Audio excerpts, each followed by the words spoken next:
Hello guys, welcome to the new video by Career Compass. And sir, हम आपके लिए लेके आए हैं जबरदस्त 1 मंथ स्ट्रेटेजी। एकदम से स्ट्रेसफुल सिचुएशन करंटली होती है स्टूडेंट्स की, जहां पे फुल्ली प्रिपरेशन तो हुई नहीं है और एग्जाम नजदीक आके खड़ी है। भैया, एसीसीए की एग्जाम हर बार नजदीकी होती है because exams are taken quarterly. Sir, अभी अभी तो रिजल्ट आया, अभी अभी तो प्रिपरेशन चालू करी, सर अभी अभी तो हमने पढ़ना अच्छे से स्टार्ट किया तो एग्जाम आ भी गई। क्या करें? इसीलिए एसीसीए करिकुलम में डे 1 से अपना 100% देके प्रिपरेशन करना इज द ओनली सॉल्यूशन। अब जाके अगर आप बोलोगे कि ओ सर, मैं तो पिछले 1 महीने से कुछ खास पढ़ा ही नहीं, सोचा था कि एग्जाम नजदीक आएंगे फिर पढ़ूंगा। ओके, तो अगर आप ऐसे सिचुएशन में हो तो आप समझ में आ गया होगा, यस, आपने ऐसा सबसे बड़ा गलती करा हुआ है। बट काफी सारे एसीसीए स्टूडेंट्स जो ऑलरेडी एक्सपीरियंस कर चुके हैं एसीसीए करिकुलम को, उनको पता है कि हाउ टू प्रिपेयर। बट फिर भी सर, वो जो लास्ट 1 मंथ है ना, वो प्लान करना थोड़ा क्रूशियल होता है। कौन सी चीज कवर करे, कौन सी ना करे, किसको ज्यादा इंपॉर्टेंस दे, किसको ना दे, everything we will going to discuss here in this video. तो 1 बाय 1 स्टार्ट करते हैं। सर, मैं इस पूरे 30 डेज प्लान को 3 हिस्सों में डिवाइड करना चाहता हूं, the 3 phases। The first phase is very simple sir, rapid revision phase. I am assuming कि आपने लेक्चर्स खत्म कर दिए हैं मेजरली। आई एम अज्यूमिंग कि सारे टॉपिक्स का आपका एक बार अच्छे से रिविजन हो चुका है, क्योंकि हम तो सजेस्ट करते ही है कि सर लेक्चर जैसे ही खत्म हो जाए आप स्टडी टेक्स्ट पढ़ लो। स्टडी टेक्स्ट में सारी चीजें हाईलाइट कर लो, इंपॉर्टेंट।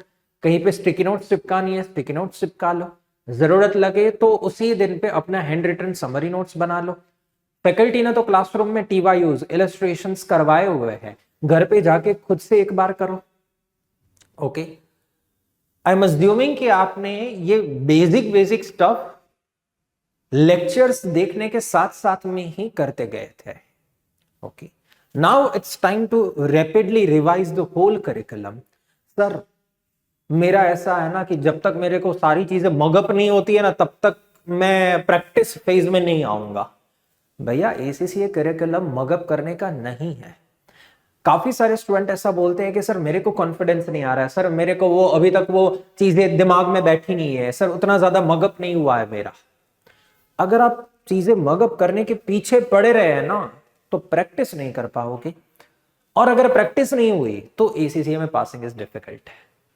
ओके, तो please understand, this is not any other examination, Indian examination, ACCA is different.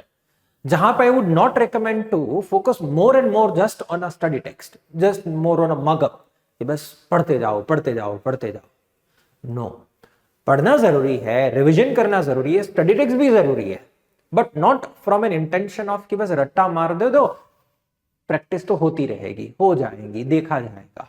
No, तो दैट्स व्हाई सर मैंने खास करके रिवीजन फेज को 3 दिन दिए हुए हैं, रैपिड रिवीजन वर्ड यूज कर दिया हुआ है। दैट मीन्स स्टडी टेक्स्ट का अच्छे से रिवीजन करो, सारे इंपॉर्टेंट कॉन्सेप्ट का रिवीजन करो। अगर कुछ क्विकली कोई लेक्चर्स वगैरह देखने कोई टॉपिक है जस्ट फॉर रिवीजन पर्पस, तो वो देखो। तो इस 3 दिन के अंदर आपको ट्राई करना है कि एज सुन एज पॉसिबल आप 3 दिन या 4 दिन मैक्स टू मैक्स आप सारा रिवीजन कर लो क्विकली।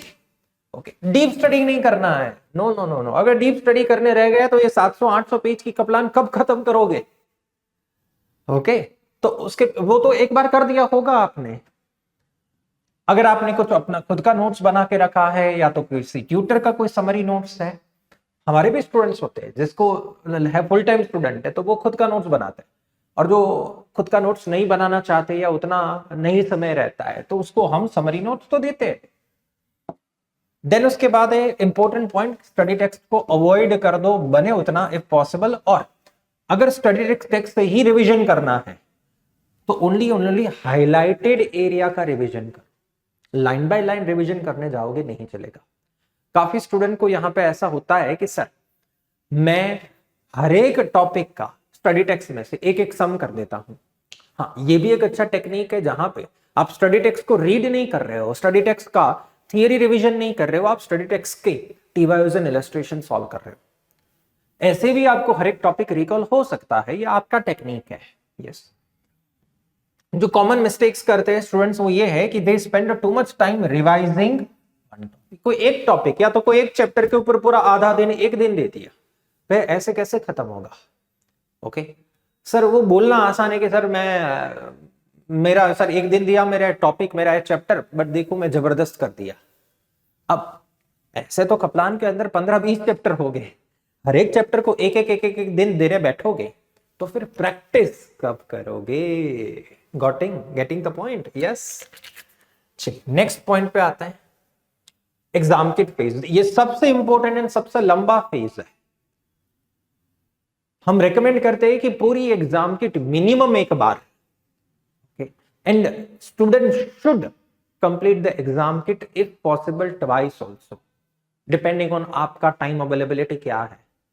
सपोज ये 15 दिन आप दे रहे हो, but if you are a full time student, मैं तो सजेस्ट करूंगा आप दिन के 6-6 घंटे 8-8 घंटे बैठ जाओ और एग्जाम किट के पीछे लग जाओ। 15 डेज इंटू 8 आवर्स, गिन लीजिए कितने घंटे आपको मिल जाएंगे। करेक्ट। तो एक्चुअली में देखने जाए तो सर 15 डेज 100% डेडिकेशन से काम करोगे तो it is a more than sufficient. वैसे तो हम क्लासरूम में ही बोल देते हैं कि देखो आज मैंने चैप्टर कंप्लीट किया, आज ही आप एग्जाम किट के कुछ एमसीक्यू तो सॉल्व करो।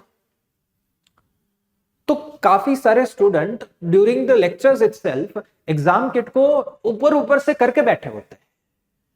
Okay, but let's talk general level पे। 15 डेज के अंदर आपको क्या करना है, फटाफट से सारे MCQ, section B questions and section C questions, depending on your command over the English language, you have to decide कितने सम्स का राइटिंग प्रैक्टिस करना। देखिए हार्डवर्क का कोई अंत नहीं है। हम तो हमेशा बोलते हैं कि सर प्रिपरेशन ऐसी होनी चाहिए कि जिससे आप रैंक ला सको। If you are preparing for a rank तो आप आराम से पास हो जाओगे, but if you are preparing just to pass तो नक्की नहीं है, पास भी हो सकते हो, फेल भी हो सकते हो। बिकॉज इसीलिए कि एग्जाम में किसी को नहीं पता है कि कब कैसा पेपर निकल जाए, टफ निकले इजी निकले। अगर आपने रैंक लाने के लिए प्रिपरेशन करी है, मतलब इतनी प्रिपरेशन इतनी प्रैक्टिस करी हुई है, सर कोई भी सम आ जाएगा मैं उसको सॉल्व करके ही आऊंगा, इतना कॉन्फिडेंस, इतना हार्डवर्क किया हुआ, तो रैंक लाने वाले प्रिपरेशन वाले इंसान को कोई फेल नहीं कर सकता, क्योंकि उसने प्रिपरेशन ही उतनी करी है। तो इसलिए मैं थोड़ा कभी कभी ज्यादा ओवर एग्जैजरेट कर दूंगा।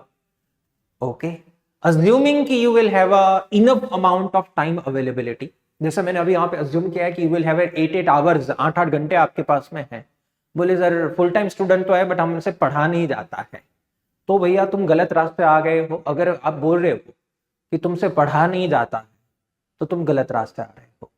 सेकेंड थिंग, सर हमको तो एडमिशन लेते समय बोला गया था कि ACCA बहुत ही ईजी है, 4-5 घंटे प्रिपरेशन में हो जाएगा, बट जब एग्जाम नजदीक आती है ना तब ये सारी चीजें साइड में रखो। Okay, consider this as your Indian chartered accountancy exam. कैसे इंडियन सीए वाले लोग लाइब्रेरी में जाते हैं, 12-12 घंटे की पढ़ाई करते हैं, बस अभी आपकी भी एग्जाम नजदीक आ रही है, you also have to give a full on dedication. क्या आपको सीए जितना सैलरी चाहिए, बट सीए जितनी हार्डवर्क करने की बात आई तो बोले ओ सर ये तो हमको पता ही नहीं था, ओ सर ये तो मैं नहीं कर सकता हूं। ये कैसा लॉजिक होगा? यस, तो let's come back to the point. 15 days question solving and practice, you have to plan as per your time availability कि राइटिंग प्रैक्टिस कितना करोगे। ओके, बट मेरा तो सजेशन ये रहेगा जितना हो सके उतना मैक्सिमम करो। Complete the entire exam kit with in 15 days। Yes, you can give a time allocation कि सर 5 दिन मैंने सेक्शन ए के क्वेश्चंस को दिए, 5 दिन सेक्शन बी को दिए और 5 दिन सेक्शन सी को दिए। जो 5 दिन सेक्शन सी को दिए उसमें डेली ये 5 दिन है, डे 1 है, डे 2 है, डे 3 है, डे 4 एंड डे 5 है। हर रोज आप 5-5 सम सॉल्व कर रहे हो, तो सोच लो आप कितने सम सॉल्व कर पाओगे। 25 सम्स सॉल्व हो जाएगा। तो आपको भले ही लगे ओ बस सर 15 दिन में हो सकता है, करने वाला, हार्डवर्क करने वाला इंसान कर लेता है। सिंपल मैंने गणित बताया आपको, 25 सम हो जाएंगे आपके सिर्फ 5 दिन के अंदर, अगर डेली 5 सम्स भी हुए। सर 5 सम कैसे करे भैया? सुनो, एक सम को सॉल्व करने के लिए तुम अगर 45 मिनट्स भी स्पेंड कर रहे हो, कितना 45 minutes to just solve a one question, तो ऐसे दिन के कितने क्वेश्चन सॉल्व करने हैं? मोटा मोटा 3-3.5 घंटे आप बिताओ। सर कैसे? मैं तो जॉब कर रहा हूं, 3-3.5 घंटे, 4 घंटे भी अगर स्पेयर करना हुआ, ये आपका लुकआउट है कि आप 4 घंटे कैसे निकालोगे अपने बिजी शेड्यूल में से। सर कैसे पॉसिबल है भैया? एग्जाम नजदीक आती है तो हर एक चीज पॉसिबल करना पड़ता है। मैं ये चीज हर रोज करने को नहीं बोल रहा हूं, but as the exams are near you have to do it. Then है note down your mistakes, obviously, because exam kit के अंदर डोंट कंसिडर कि आपका कोई भी सम पहली बार में आराम से हो जाएगा। नो सर, स्टडी टेक्स्ट का लेवल अलग, एग्जाम किट का लेवल अलग है, बहुत सारी मिस्टेक्स होगी। अगर आप सिर्फ गलतियों को देख के नेक्स्ट सम पे मूव हो जा रहे हो तो चांसेस है सेम मिस्टेक्स बार बार एग्जाम में हो सकती है। नो, गलतियों से सीखना है। जो जो वीक पॉइंट्स आपको लगे उसके क्वेश्चन ज्यादा सॉल्व करने हैं और उस टॉपिक का रिवीजन करना है। मोस्ट यूनिक क्वेश्चन जो आपको लगे ना, जिसको मैं बोलता हूं बम्पर क्वेश्चन, मतलब आपके लिए लग रहा है कि सर ये क्वेश्चन ऐसा है कि जो मेरे लिए टफेस्ट था, अगर ये टफेस्ट क्वेश्चन भी मेरे से सॉल्व हो गया ना, अगर ठीक है, या ये टफेस्ट क्वेश्चन के ऊपर भी मेरा कमांड आ गया तो मेरा लग गया, मतलब मेरी लॉटरी लग गई। ऐसे बम्पर क्वेश्चंस कि जो फुल फ्लेज्ड होते हैं, मतलब उठाओ सर कोई भी topic, investment appraisal, toughest question investment appraisal का क्या कौन सा है, टिक करके रखो, टिक करके रखो, बाद में काम आएगा। ओके। कॉमन मिस्टेक्स अक्सर लोग क्या करते हैं, जो डिफिकल्ट सम होते हैं और जो यूनिक क्वेश्चंस होते हैं उसको तुरंत क्या कर देते हैं, स्किप कर देते हैं। पीपल वांट कि वो सारे ऐसे सम्स कर ले जो उनसे हो रहे हैं। अरे भाई, तुमसे जो हो रहा है उसकी प्रैक्टिस करके तुम क्या ही उखाड़ लोगे, जो नहीं आ रहा है उसके ऊपर फोकस करना है। Then third phase is your full course mock exam phase. Obviously sir 2 to 3 mock exam देंगे और वो भी अंडर अ टाइम कंस्ट्रेंट्स। कब देनी, कैसे देनी, सर आप ही बता दो ना भैया। You are not at that age कि सब कुछ एक टीचर आपको बता दे। आपका लाइफ है, आपका करियर है, आप डिसाइड करो आप कब मॉक दोगे। ओ सर आपने तो हमको बताया ही नहीं कि इस डेट पे मॉक देनी चाहिए। भैया तू डिसाइड करना, तेरा एग्जाम है, तुझे कब मॉक देना, you have to decide. This is not a spoon feeding curriculum, हमको स्कूल के बच्चे नहीं है। Yes, compare your answers with the suggested answers, this is the most important thing. कोई मुझे बोलता है कि सर मैं एग्जाम किट करके लर्निंग लिया, गलत। एग्जाम किट के क्वेश्चंस में लर्निंग नहीं छुपा है, एग्जाम किट के सजेस्टेड आंसर में लर्निंग छुपा है। वैसे ही मॉक टेस्ट लिखो, डिप्रेशन में मत आओ, स्ट्रेस में मत आओ। मॉक टेस्ट लिखा और सजेस्टेड आंसर के साथ में कंपेयर करो। सीखो कि अगर यही सम जो मैंने लिखा हुआ है अगर खुद एग्जामिनर लिखता तो कैसा लिखता। ये लर्निंग फेज है भैया। This is not a depression और स्ट्रेसफुल सिचुएशन कि वो सर मेरे से नहीं हो रहा है। हकीकत बता रहा हूं, 8 साल के अपने एक्सपीरियंस में कोई भी ऐसा स्टूडेंट नहीं आया है कि जो एग्जाम किट के हर एक सम परफेक्शन से कर पाए। बट यही बात सीखना है। इफ यू आर थिंकिंग कि वो एग्जाम किट इज योर परीक्षा, कि देखते हैं चल आजा कितने सम तेरे से हो रहे हैं कितने नहीं हो रहे हैं, ये कोई रण का मैदान नहीं है exam kit. Exam kit is not your actual exam. ये बस एग्जाम किट ही सबसे बड़ा लर्निंग है। क्वेश्चन देखो, सजेस्टेड आंसर देखो। ओके, इस तरीके के सम पूछे जाते हैं तो ऐसे सॉल्व करने का। ओके, बोले सर आप ही करवा दो ना सारे एग्जाम किट के क्वेश्चंस। अगर हम करवाने गए ना, ठीक है, तो आपको तो हर एक सम इजी लगेगा। आप लोग हैं एग्जाम किट में कुछ है ही नहीं, क्यों? क्योंकि दीपन सर ने करवा दिया एग्जाम किट। ओके, एक्चुअली में ये एग्जाम किट जो एसीसीए करिकुलम में है, खुद एसीसीए बोलता है हमको एज एन ट्यूटर, क्योंकि हमारी एवरी 6 मंथ्स कॉन्फ्रेंसेस वगैरह होती है। Each and every time this point is raised whether students को एग्जाम किट क्लास में करवाई जाए, and each and every time ACCA executives has the only one point, no it should not be. हमारे पास professional level के जो student होते हैं उनको जब मैं बोलता हूं कि चलो आ जाओ मैं तुम्हें प्रोफेशनल लेवल का केस स्टडी सॉल्व करवाता हूं, स्टूडेंट मना कर देते हैं। बोली दीपन सर हमें आपसे एग्जाम किट का एक भी केस स्टडी सॉल्व नहीं करवाना। फॉर्मेलिटी के लिए सर 2-3 करवा दो ताकि थोड़ा वो स्ट्रक्चर वगैरह पता चले कि कैसे स्टार्ट करना, कैसे एंड करना वगैरह वगैरह, बस।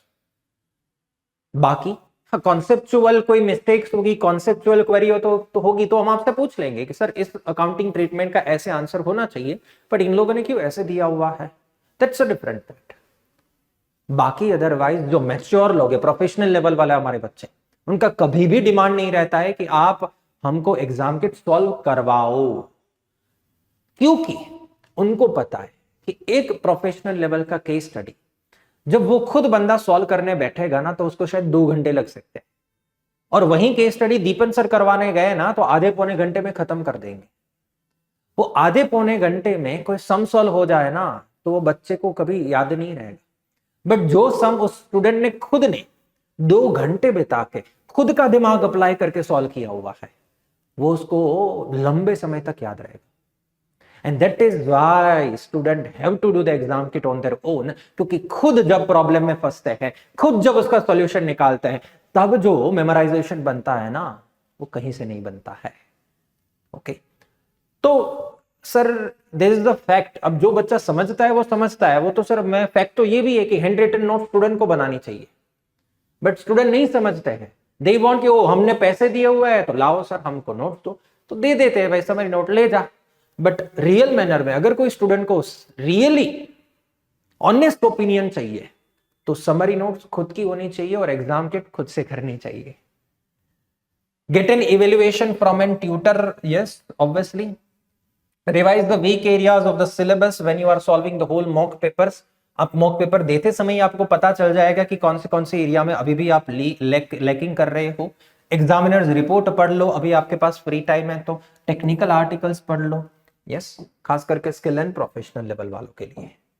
फाइनली जब आपका एग्जाम को 2-3 दिन 4 दिन बाकी है, फाइनल फेज, आपने मॉक टेस्ट भी लिख दिया, यस, तो आपको क्या करना है, आपको अब रिवीजन में लाना है वो सारे के सारे बम्पर क्वेश्चन, सारे बम्पर क्वेश्चंस जो आपने हाईलाइट करके रखे थे कि इस टॉपिक का ये मोस्ट डिफिकल्ट सम है, उसको रिवाइज करो, उसको सॉल्व करने की फिर से ट्राई करो।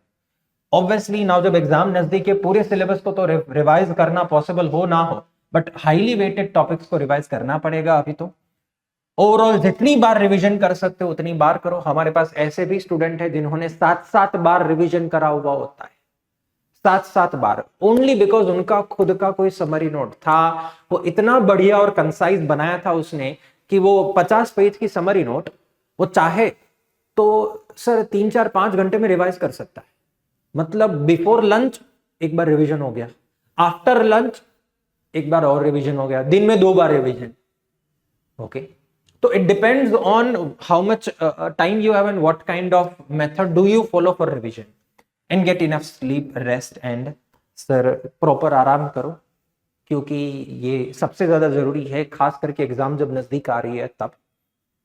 Okay I hope students you got the idea. I have tried my best to provide you the best and honest suggestion. इसके पूरे डिस्कशन में मैं काफी बार अपने टॉपिक से डाइवर्ट भी कर दिया होगा, बट आपकी आंखें खोलना जरूरी था, और वो भी honestly, and that is our USP, that we always give mentoring to our student as honest as possible. Okay हम हमारा मेंटरिंग आपको सच्चाई के तौर पे देना चाहते हैं, ना कि कोई भी तरीके का मिसगाइड करना चाहते हैं। If you are having still any query related to your ACCA curriculum, preparation, registration, exemptions, feel free to contact us. And तब तक के लिए शुक्रिया, बाय बाय। ऐसे ही आपके लिए इंफॉर्मेटिव वीडियो लाते रहेंगे। You can subscribe our channel.